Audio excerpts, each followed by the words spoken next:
Kenapa pilih emas 100 gram bukan 10 gram? Harga terkini 10 gram RM4,668. Manakala harga 100 gram public gold RM46,146. Bagi produk 10 gram, harga per gramnya jatuh RM466.80 dengan gold premium RM15 bersamaan RM1.50 per gram. Manakala untuk produk 100 gram, harga per gramnya menjadi RM461.46, gold premium RM70 bersamaan 70 sen per gram. Bermakna 100 gram lebih murah berbanding 10 gram. Harga jualan balik kita jual kepada Public Gold. Public Gold menawarkan harga 10 gram RM4,248, menjadikan 1 gram RM424.80 dengan spread 9%. Manakala kalau kita bandingkan dengan 100 gram, harga Public Gold beli balik dengan RM42,916, menjadikan 1 gram RM429.16. Spread yang ditawarkan 7%. Bermakna 100 gram Public Gold akan beli jauh lebih tinggi berbanding 10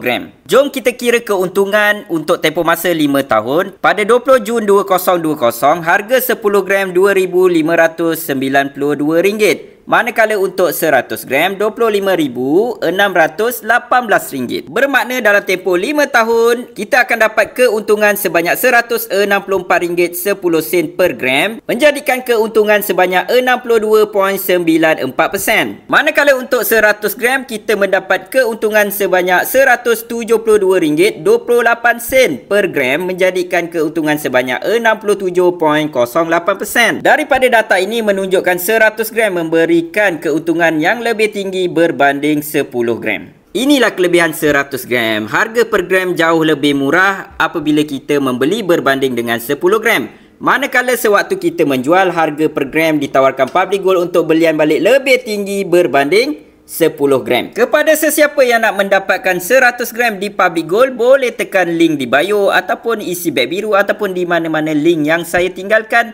Dan saya akan bantu tuan-tuan dan puan untuk mendapatkan 100 gram di Public Gold. Jom bersama saya dan Public Gold, jom kita simpan emas.